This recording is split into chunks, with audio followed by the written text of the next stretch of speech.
Bab 6787.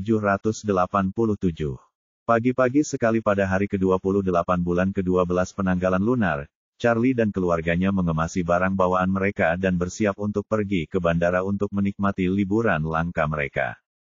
Awalnya Jacob menyarankan untuk naik culinan ke bandara dan meninggalkan mobil di sana. Lagi pula, perjalanan itu hanya akan memakan waktu 5 hari 4 malam, jadi saat dia kembali, dia tinggal mengendarai culinan saja. Menurutnya, salah satu keuntungan besar dari hal ini adalah Anda tidak perlu naik taksi. Lagi pula, naik taksi saat membawa banyak barang bawaan cukup merepotkan. Charlie tahu dalam hatinya bahwa karena ayah mertuanya punya Rolls-Royce, dia harus mengendarainya bahkan saat keluar untuk membeli sebungkus rokok. Singkatnya, dia tidak akan melewatkan kesempatan apapun untuk memberitahu orang lain bahwa dia adalah pemilik Rolls-Royce. Charlie tidak merasa ada yang salah dengan hal itu. Ayah mertuanya selalu seperti ini, jadi tidak ada salahnya untuk bekerja sama dengannya. Namun dari sudut pandang Claire, dia merasa sedikit bersalah karena ayahnya masih berpikir untuk mengendarai culinan keluar untuk pamer. Bagaimanapun, culinan ini milik Stella Fey, yang memberikannya kepada Charlie demi Charlie. Ketika ayahnya keluar dengan mobil ini, dia sebenarnya hanya memanfaatkan kekuatan orang lain. Jadi dia menyarankan, kenapa kita tidak naik taksi? Naik mobil dinas. Lebih nyaman untuk 4 orang duduk di dalamnya. Parkir di bandara cukup mahal. Biayanya hampir 200 yuan sehari tanpa batasan. Ini jauh lebih mahal daripada naik taksi pulang pergi. Selain itu, tempat parkir di sana tidak luas. Ayah, kamu mengendarai mobil semahal itu dan memarkirnya di sana selama beberapa hari.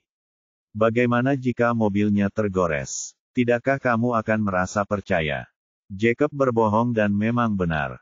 Sebuah mobil bernilai puluhan juta diparkir di bandara selama beberapa hari. Jika seseorang membenci orang kaya dan menggambar 2 garis di atasnya, dia tidak akan menangis. Maka ia pun berkata sambil tersenyum, konon katanya, dengan mendengarkan nasihat orang lain akan membuat kita kenyang, maka mari kita mendengarkan putriku.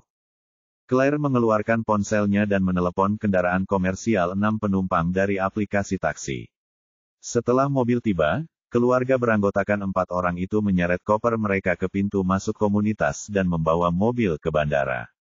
Tidak perlu berkendara ke bandara justru menambah kesulitan Anda berjalan kaki dari garasi parkir ke terminal.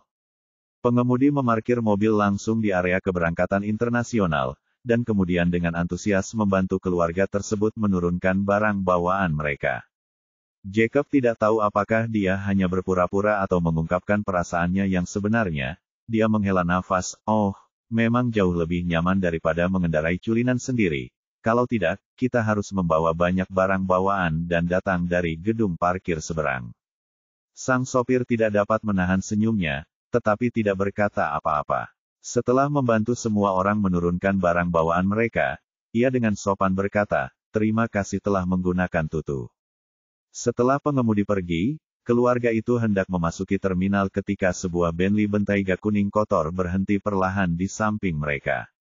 Begitu mobil berhenti, seorang pria parubaya berlari keluar dari kursi pengemudi, membuka kedua pintu samping baris belakang dengan penuh perhatian, dan berkata dengan hormat ke dalam, Tuan Li, Nyonya, silakan keluar dari mobil. Orang pertama yang keluar dari mobil adalah seorang pria parubaya berusia 40-an dan seorang wanita muda berusia 20-an. Pria parubaya itu memiliki perut buncit, sementara wanita di sebelahnya mengenakan pakaian desainer. Jaket, topi, celana, dan sepatunya semuanya bermerek Chanel. Ia juga menyimpan tas Himalaya Hermes edisi terbatas di tangan. Setelah pria parubaya itu turun, pengemudi mengeluarkan 2 koper LV dari bagasi, menyerahkannya kepada kedua pria itu, dan berkata dengan hormat, Tuan Li, saya mengucapkan selamat-selamat bulan madu kepada Anda dan istri. Pria parubaya itu memasukkan kedua tangannya ke dalam saku dan melihat sekeliling dengan perut membuncit. Ia mendapati banyak orang yang memperhatikan karena ia keluar dari Bentley, termasuk Jacob dan Elaine Ma yang tidak jauh darinya. Jadi ia berkata dengan arogan, Wilson Wang, bawa Bentley Bentaygaku ke bengkel 4S untuk perawatan dan suruh mereka menggunakan oli mesin terbaik. Sopir itu mengangguk dan berkata dengan hormat, baik, Tuan Li, jangan khawatir, saya akan mengaturnya. Pria parubaya itu mengingatkan lagi, nanti kalau kamu datang menjemput kami, jangan lupa untuk mengantar Alpha. Istriku baru saja kembali dari Maladewa dan akan berbelanja di Dubai dulu. Dia pasti akan membawa banyak barang saat itu. Baik, Tuan Li, tidak masalah. Sopir itu mengangguk berulang kali sebagai jawaban. Pria parubaya itu juga sangat puas. Karena dia berbicara dengan keras tadi, dia menarik perhatian banyak orang. Dia tak dapat menahan diri untuk tidak mengeluh kepada wanita muda di sekitarnya, dulu saya menyewa jet bisnis untuk bepergian, tetapi kali ini pesawat perusahaan penerbangan umum mereka pergi ke Amerika Serikat untuk perawatan, jadi saya hanya bisa merepotkan Anda untuk mengikuti saya di kelas utama. Wanita muda itu tersenyum menawan dan berkata, "Oh, sayangku, tidak apa-apa. Aku tidak takut memiliki bersamamu. Yang paling disesalkan adalah aku tidak mengenalmu saat kamu bekerja keras sendiri di tahun-tahun awal. Kalau tidak, aku akan menderita bersamamu saat itu." Pria parubaya itu berkata sambil tersenyum, "Wah, kamu memang istriku yang baik. Hanya mendengarmu mengatakan ini saja sudah cukup." Charlie dan Claire tidak menganggap serius keduanya, tapi Jacob memperhatikan mereka dengan saksama. Ketika mendengar mereka membual di depannya, dia mengerutkan bibirnya dan berkata kepada Elaine Ma di sebelahnya, "Tess, kamu berani mengendarai Bentley Bentayga yang rusak. Memalukan." Elaine Ma bertanya kepadanya, "Bentley juga merupakan merek yang sangat terkenal, kan?" Jacob berkata dengan nada meremehkan, "Itu tergantung merek apa yang kamu bandingkan. Dibandingkan dengan Mercedes-Benz dan BMW, dia adalah ayahnya. Dibandingkan dengan Rolls-Royce, dia adalah cucunya." Saya tidak tahu apakah Jacob berbicara dengan sengaja atau tidak, tetapi suaranya sedikit lebih keras dan pihak lain segera mendengarnya setelah dia berbicara. Wajah pria parubaya itu langsung berubah. Ia menatap Jacob dan berkata sambil mencibir, "Sialan, ada banyak sekali burung di hutan." Dia keluar dan membeli mobil pribadi tuk-tuk yang lusuh, dan dia mengatakan bahwa Bentley besar milik orang lain itu mengarahkan. Jika kamu tidak tahu, kamu akan mengira dia mengendarai culinan sialan. Jacob juga mulai berdebat dengan pihak lain. Dia langsung mengeluarkan kunci mobil culinan dari sakunya, memutar gantungan kunci di clipping membentuk lingkaran, dan berkata dengan penuh emosi, "Pecundang ini adalah pecundang. Dia sendiri tidak mampu membekukan, jadi dia pikir orang lain juga tidak mampu membekukannya. Aku selalu menjadi orang yang rendah hati, jika tidak, aku juga akan mengendarai culinan ke bandara." Pria parubaya itu mengenali kunci mobil Rolls-Royce sekilas, dan wajahnya tiba-tiba menjadi sedikit malu. Dia mengamati Jacob dari atas ke bawah dan merasa bahwa lelaki tua ini tidak tampak mampu membeli culinan, dan para pemuda dan pemudi di sekitarnya tidak tampak kaya. Namun, wanita muda ini sungguh cantik, jauh lebih cantik daripada kekasih barunya. Maka ia berkata kepada wanita muda di sebelahnya, "Istriku, kamu tidak tahu hari ini. Sebenarnya sangat mudah untuk membeli kunci mobil mewah. Kamu dapat membeli korek api dengan tampilan yang sama hanya dengan beberapa lusin dolar secara berani. Kamu dapat berpura-pura itu adalah kunci mobil mewah di depan orang lain dan menggunakannya untuk menyalakan rokok saat kamu sendirian." Jacob sangat marah hingga tertawa. Ia langsung merusak keseimbangan kedua belah pihak yang selama ini tidak pernah berkonflik secara langsung. Sebaliknya, ia mengeluarkan sebatang rokok dan memasukkannya ke dalam mulutnya, lalu menyerahkan kunci mobil kepada pihak lain dan berkata, "Ayo, ajari aku cara menyalakan api dengan benda ini." Sejujurnya, aku sudah lama berbohong, dan aku tidak tahu benda ini bisa digunakan sebagai korek api. Jacob selalu ingin pamer setiap kali ada kesempatan. Jika dia tidak sabar menunggu kesempatan, dia akan memaksakan diri untuk pamer. Menurut pendapatnya, anak ini sekarang ada di tangannya. Anda mengatakan kunci mobil Rolls-Royce saya palsu. Kalau begitu, biar saya tunjukkan kunci mobil Rolls-Royce yang asli. Pria parubaya bermargali itu mengambil kunci Rolls-Royce, memainkannya beberapa kali, menekan tombol pada kunci tersebut, lalu tertawa dan melemparkan kunci tersebut langsung ke Jacob, sambil berkata dengan nada menghina, "Benda rusak ini benar-benar nyata. Anda membelinya dari Pintasa atau Taobao, kan?" Jacob tidak menyangka dia akan tiba-tiba melempar kunci itu. Dia takut tidak akan bisa menangkapnya, jadi dia dengan gugup meraihnya di udara beberapa kali sebelum berhasil menangkapnya. Kemudian dia dengan marah memarahi, "Hei, bagaimana kamu bisa begitu tidak berbudaya? Kamu belum pernah melihat dunia. Aku melempar kunci mobil kepadamu agar kamu dapat memperluas wawasanmu. Mengapa kamu membuangnya begitu saja? Jika rusak, apakah kamu mampu membayarnya?" Pria parubaya itu berkata dengan nada meremehkan, "Mengapa saya tidak mampu membayar barang palsu yang rusak?" Elaine Ma di samping dengan marah mengumpat, "Buka mata anjingmu dan lihat, ini kunci mobil Rolls-Royce yang asli." "Bah," kata lelaki parubaya itu dengan nada menghina, "siapa yang ingin kau tipu? Kau pikir aku tidak melihat kalian turun dari tuk-tuk?"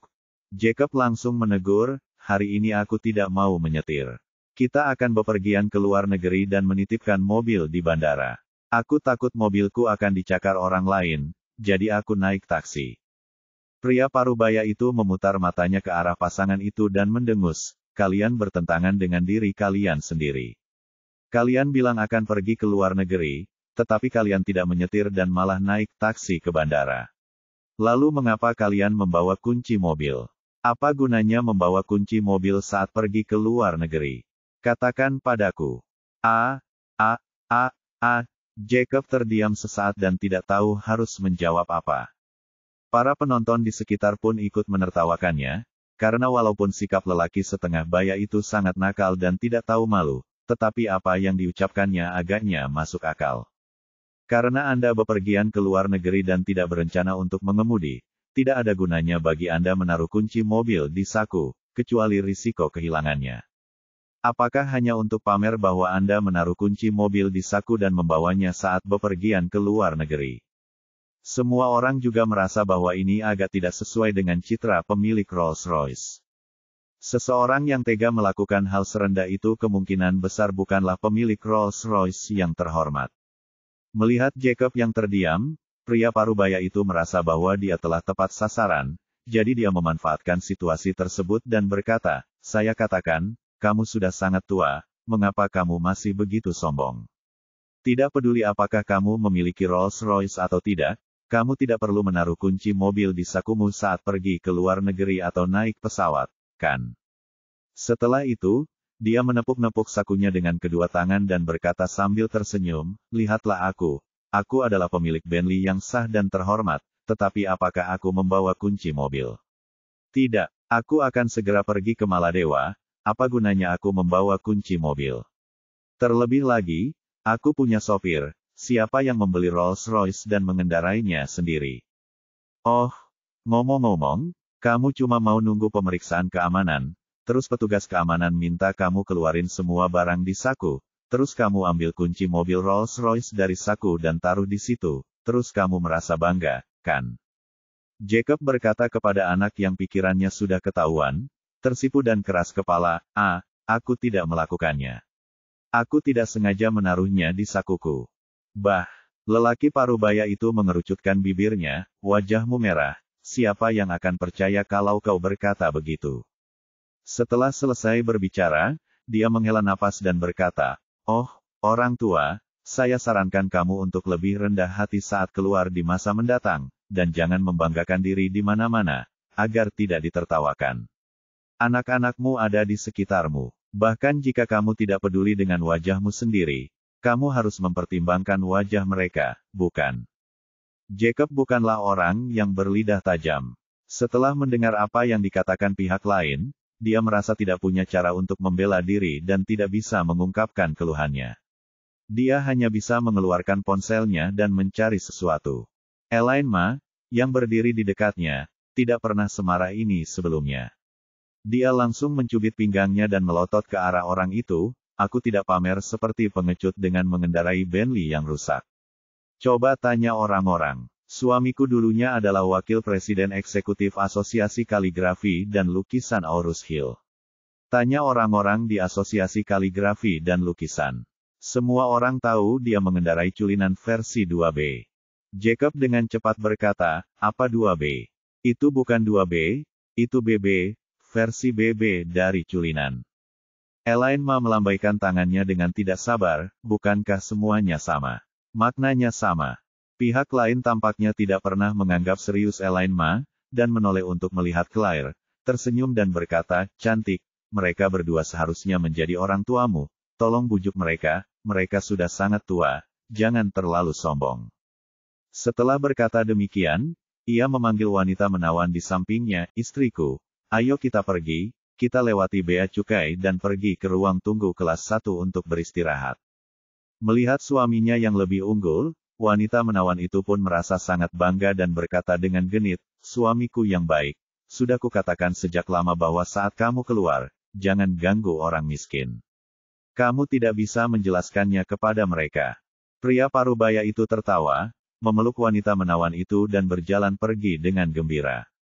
Begitu dia pergi, Jacob mengangkat kepalanya dan berteriak marah ke punggungnya, jangan tinggalkan aku, lihat foto-foto yang kuambil dengan mobilku. Lihat apakah itu culinan, lihat apakah aku sedang menyombongkan diri. Melihat bahwa pihak lain bahkan tidak menoleh, dia menghentakkan kakinya dengan marah, lihat. Buka mata anjingmu dan lihat dengan jelas. Claire, yang berdiri di sampingnya, merasa sangat malu dan melangkah maju dan berkata, ayah, sudah cukup. Jangan pegang-pegang lagi. Ayah seharusnya tidak mengambil kunci mobil itu sejak awal. Claire merasa malu, bukan karena dia merasa malu diawasi dan bahkan ditertawakan oleh orang asing, tetapi karena dia merasa malu bagi orang tuanya untuk memamerkan barang-barang yang mereka dapatkan sebagai imbalan atas status Charlie di depan umum. Terutama karena dia tidak menyangka bahwa ayahnya diam-diam memasukkan kunci mobil ke dalam sakunya meskipun dia telah dengan jelas mengatakan bahwa dia tidak akan menyetir ke bandara. Dia tahu betul apa yang dipikirkannya. Apa yang dikatakan pria parubaya tadi benar sekali. Ayah pasti berpikir bahwa membawa kunci ini bersamanya saat ia keluar akan memberinya kemuliaan. Perilaku sia-sia seperti itu benar-benar mengecewakan Claire. Charlie tidak merasakan apa-apa. Dia berdiri di samping tanpa berkata apa-apa. Terutama karena dia menganggap perilaku ayah mertuanya memegang kunci mobil terlalu lucu, jadi dia hanya melihatnya dipermalukan. Melihat putri dan menantunya tidak mendukungnya, Jacob merasa sedikit malu dan diam-diam meletakkan kunci mobil di tubuhnya. Kalau dipikir-pikir sekarang, perilaku ini memang agak kekanak-kanakan. Awalnya dia dalam suasana hati yang baik untuk pergi berlibur, tetapi dia diejek begitu dia keluar, yang membuat Jacob sangat tertekan. Dia melihat kunci mobil Rolls-Royce di tangannya, dan merasa bahwa harta yang biasanya membuatnya sangat puas kini telah menjadi kentang panas.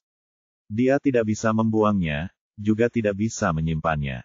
Jadi, dia segera mengeluarkan ponselnya dan menelepon Presiden Pei. Hai, Pak Tua Pei, kamu di mana? Aku pergi berlibur hari ini dan tidak menyetir, tetapi aku tidak sengaja menaruh kunci mobilku. Bagaimana kalau kamu berikan alamat rumahmu dan aku akan meminta kurir lokal untuk mengantarkan kunci mobilmu. Tolong simpan dulu untukku. Presiden Pei bingung, berpura-pura saja kalau bisa. Kunci mobil tidak seberat itu. Kamu harus mencari seseorang untuk mengantarkannya kepadaku dan membayarnya. Apa gunanya? Jacob berkata dengan nada menentang, oh, kamu juga tahu bahwa kunci mobilku terlalu mencolok, bukankah aku ingin orang lain melihatnya? Kalau tidak, jika aku harus mengeluarkannya saat pemeriksaan keamanan, orang lain akan mengira aku berpura-pura keren. Presiden Pei berkata dengan santai, jika tidak, masukkan saja ke dalam koper. Ingat, jangan dikeluarkan. Pihak keamanan tidak akan mengizinkan Anda mengeluarkan kunci mobil dari koper untuk pemeriksaan terpisah. Ah, Jacob menghela napas dan berkata dengan lesu, baiklah. Aku akan menaruhnya di dalam kotak, dan menutup telepon dulu, Lao Pei. Setelah berkata demikian, dia menutup telepon, membuka sedikit koper kecilnya, dan memasukkan kunci mobil Rolls-Royce melalui celah sambil memperlihatkan ekspresi jijik. Charlie menganggapnya lucu, tetapi dia berusaha menahan tawa. Melihat bahwa dia telah membereskan kunci mobil, dia melambaikan tangan kepadanya dan berkata, ayo, sudah larut, cepat masuk.